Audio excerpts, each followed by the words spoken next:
Can referral sources from a prior business refer to your new business? Is there a max limit for the number of referral sources you can have? What's the difference between a referral and an introduction? All great questions. Let's answer these and more on today's episode.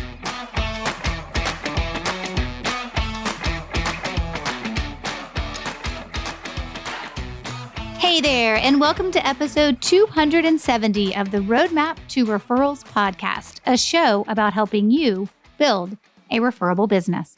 I'm your host, Stacey Brown Randall. My journey from a business failure to a successful business, now 10 years in, I know generating referrals naturally and consistently has made all the difference. Working with clients around the globe, we leverage the science of referrals, protect relationships above all else, and help you build a referable business. So if you've been listening to the podcast for a while now, you know that every 10th episode, I take the questions I receive from listeners just like you and from the trainings I provide, and I answer them here on the podcast.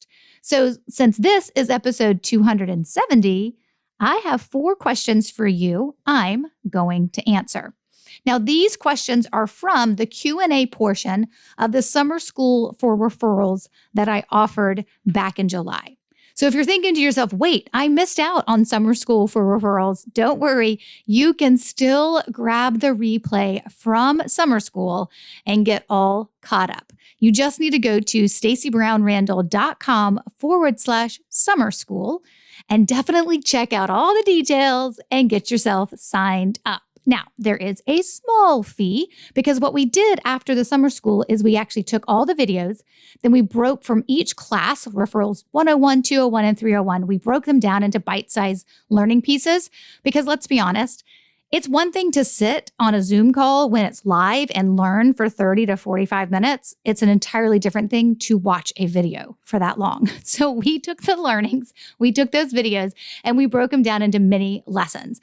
And so you can access them now, and it's just $37. So hop on over to stacybrownrandall.com/summer school and get yourself signed up and access all 3 classes, plus the Q&As and the resources that we provided throughout the summer school time. Okay, but here are a couple of questions that came up in the Summer School for Referrals, and I wanted to answer them here as well on the podcast because I think they're very, very valuable, and I think they're also ones that people kind of get stuck on in their head. So let's dive into question number 1. So one question I received was, I have referral sources from my prior business, but they have not yet referred for my newer business, though I think they could. Should I consider them referral sources? Okay, here's the thing. When we are changing the direction of our company, we have to make sure that we are actually bringing our referral sources along with us. Now, this is one of the trainings we teach in the next level portion of our coaching program, Building a Referable Business. And it's specific to anytime you're going to, increase what you're charging or change what you're offering, or maybe completely change the direction of what your business is doing, right? So for me, like an example would be when I went from being a productivity coach to teaching people about referrals and being a referrals expert, right? Totally different things. So anytime you make a big change in your business, it's important that we consider bringing our referral sources along. So when this question was asked, the answer is it all depends, because it really depends on who those referral sources are. But also, more importantly, it depends on whether or not you've done a really good job of bringing them along so they understand the change in your business and what that looks like from a referral perspective. And what you don't want to do is be like, hey, Sam, I changed my business. Now here's everything you need to know so you can refer me the right people. Because there's not a single referral source on this planet that wants to hear you talk to them like that. So we teach a way of doing that well and doing it respectfully while also getting the results that we're ultimately looking for. But whether or not a referral source from a previous business will still be a good referral source for your next business, or a shift in direction, or a change in business, like maybe increasing your rates, well, that's going to be indicative on who your current, your referral sources are now. And if they actually come across your new ideal client when you change the focus or direction of your business. Sometimes they can and sometimes they don't. And so if they don't come across your ideal client, then they were not going to be a good referral source moving forward. But if they can, then definitely we want to make sure we're cultivating them the right way so they understand the changes that are happening in your business. It's just about being respectful as much as it is making sure that they know how much you appreciate what they've done for you in the past. So, can referral sources from a prior business, a business that was in a different direction, become referral sources for your new business? Well, A, it depends on who they are, and B, as long as you cultivate that relationship correctly as you make the shift and bring them along with you. All right, question number 2. Is there an upper limit to how many referral sources a person should aim for? Okay, I pulled this question specifically because, well, I love answering it because I think it's what everybody thinks but doesn't always say, but is so very relevant to you putting into perspective what you actually need. So let's talk about your need before your want. So what does your business need? What can it handle? I always tell folks the number of referral sources you need is going to be dependent on a couple of factors. Number one, how many referral sources do you have now? And how many more do you have to add? Because that's actually going to take work. And I know people are like, wait, that doesn't answer the question. Don't worry, stick with me here. There's a couple things I want you to pay attention to. But the first thing I want you to notice is the reality of these referral sources is that whether you need more, it's going to come down to a number of factors. But above all else is you're willing to actually cultivate new referral sources. And if you're not willing to do that, well, then we have a little bit of a bigger problem. So let's first consider the fact that it's going to take work, right, for you to cultivate more referral sources in your business. Okay, now that aside, let's talk about numbers and what it actually looks like for you. So something else to consider is how many clients can you handle? Sometimes when I'm talking to let's talk about an estate attorney, right? Or maybe a divorce attorney. They may be able to take, 50, 60 clients in a year, right? Now, there may be some estate attorneys and divorce attorneys like, are you crazy? I can take 20, right? So we're just using general terms here, right? So for some, right, let's take an estate attorney. They may want 50, 60, 70 clients in a year. But let's look at an interior designer. They may only want 10 to 12, depending on the type of work they're doing for their clients. And if you look at a financial advisor, they may be great with 30 new clients in a year because they also have to maintain the existing clients they have, and they want to do a good job at that. Or if you're looking at maybe a business coach or a marketing consultant, right, they may need many, many more than that for their business. But this is a number that is subjective to you and your business, and that's what you have to decide. Exactly how many clients do you need? And then typically the goal is we're going to look for a number of referral sources that can provide that. But that number of referral sources for you will always be indicative of the number of new clients you're ultimately looking to bring on in any given year. So for instance, if we take my coaching program, Building a Referable Business, we keep this group small on purpose. That's why there's an application to join, and we make sure we have the right people in there that I know that we can make successful. Which means there aren't hundreds of people in there. There aren't even 60 people in there. And that's on purpose. And I don't want it to get bigger. I mean, people are always telling me, oh, you should start a second coaching program and you can double your numbers. I'm like, that's not what this is about. I mean, for some it is not for me. I love knowing each of those clients and their business. So when they ask me questions, I don't have to think, wait, what's your business? And who's your ideal referral source? And what's going on? I instantly know because I know these people. Which means, let's just say for sake of argument, if I'm looking for 30 to 35 people inside my coaching program, right, I probably only need a couple dozen referral sources to be able to provide that. So the number of referral sources is indicative not only on the number of clients you need, but also on the number of referrals you want to be generating those clients from. So is there an upper limit? Yes. Your business definitely has an upper limit to the number of referral sources that you want. But what I can't do is tell you what that number is. You have to decide for yourself. And it starts with you first deciding your capacity number of new clients per year.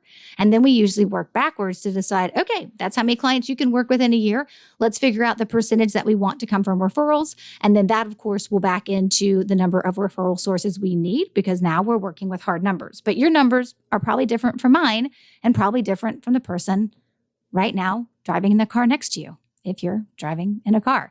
So something to consider is your limit, but you need to know the number. You don't need to be thinking to yourself, well, I need 50 referral sources when you can only take on 12 new clients in a year. Why in the world would you need 50 people referring you? If you got 50 referrals and you can only take 12, you'll spend more time saying no to people than you will saying yes. Okay? So something to keep in mind. All right, let's move on to another question.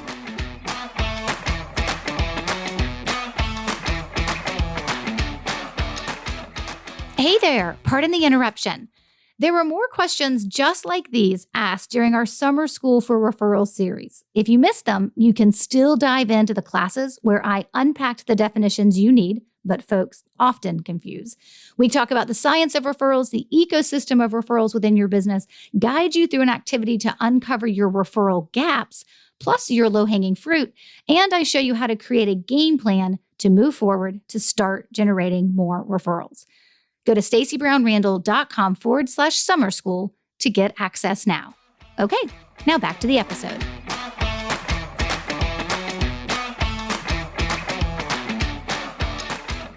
All right, question number 3. I understand not asking for referrals. However, what about asking for introductions?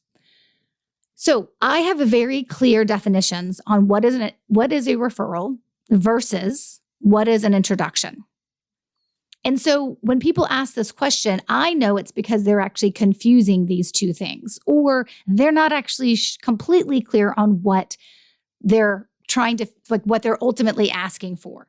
So we believe in our world that a referral is going to be a prospect that's referred to you because they are connected by a referral source, and that prospect has a need, which is why they're willing to be referred and connected to you. Very clear. An introduction, though, is much more loosey-goosey. An introduction could be just you being introduced to somebody else that's in the same networking group because you haven't met yet.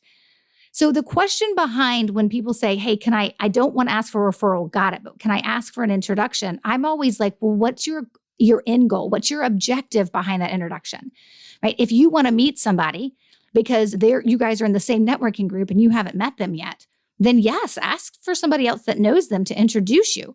But you need to be really, really clear on your objection, right? On what on the objective of what you're ultimately looking for when you're asking for that introduction.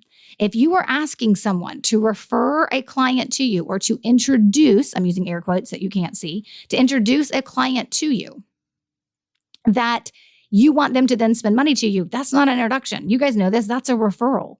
So it just depends on how you define introduction and what you're ultimately asking for. If it's just to meet someone else to grow your network, great. But if it's to actually meet somebody who you are then going to have a specific request from, like send you clients, that's not an introduction. So I tell folks, if you're looking to meet people and grow your network, you may want to be having other people introduce you to other folks so that you can grow your network. But if you're specifically wanting to talk to someone about connecting you and referring you to a potential client, well, that's an entirely different situation. And that's why we say we don't ask for referrals, because that's asking other people to put their reputation on the line and refer a potentially paying client to you. And most people, they want that to be their idea, not your idea, because you asked them for it. So sometimes it's because people confuse the definition of referrals and introductions, and sometimes it's because people have different definitions of them like I do. And then it's just important to know, well, what is the objective of what you're ultimately after? And if what you're ultimately after is that person to refer a business to you, then no, I would teach you a different way to cultivate them into a referral source. Okay, let's wrap up with question number 4.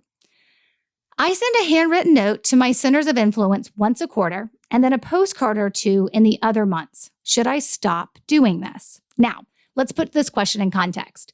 This question was asked because I was going through one of our strategies that we teach. It's growth by referrals. This is the strategy we use when we have existing referral sources. This is people who already refer us, and we want to get more referrals from them.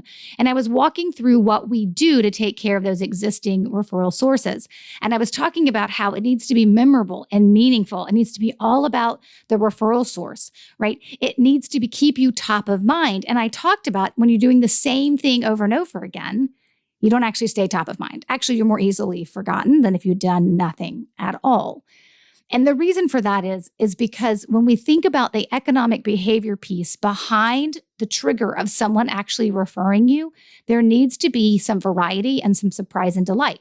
So if you're just sending a handwritten note every single quarter and then you're doing postcards in the other months, there's no variety. There's no surprise and delight. I kind of know it's coming, and I kind of know it's coming on a cycle. So my answer to this person was, I don't necessarily need you to stop doing that. I just don't need that to be the thing you do every single month, right? So because it looks like they're sending, let's take a quarter, for example, right? So they are sending a postcard in July, a handwritten note in August, and a postcard in September.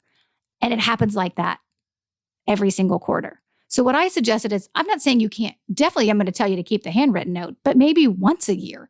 I don't need 6 of them from you, unless of course I'm referring you. And then I want a thank you note every single time I refer you. But maybe it's 1 handwritten note. And then postcards are not going to be a part of the plan that I'm going to let you create for your referral sources. Anything that's generic like that is not going to be part of your plan. That doesn't mean every single individual outreach is going to be completely customized and to like where I'm only doing this one thing for this one person. Not at all. But we're not going to do the generic things like e-newsletters or postcards or cards like that, right, that you send out. So I would probably have them stop doing those postcards, keep a handwritten note. And then I would tell them to fill in the rest of the year. We typically do 5 or 6 touch points in a year. Fill in the rest of the year with different touch points.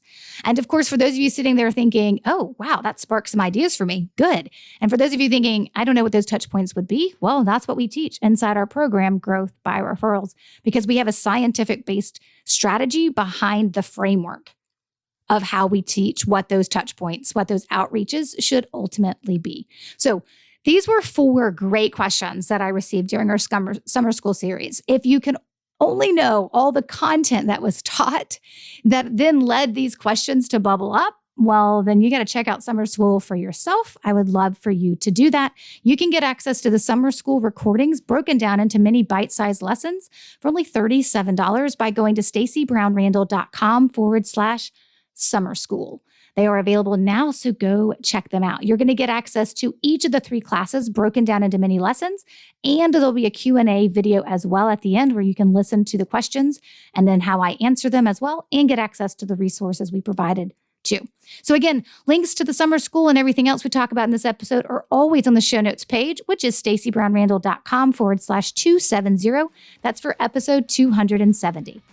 All right, coming up next week is episode 271, and we're going to talk about 3 referral tactics you should already be implementing.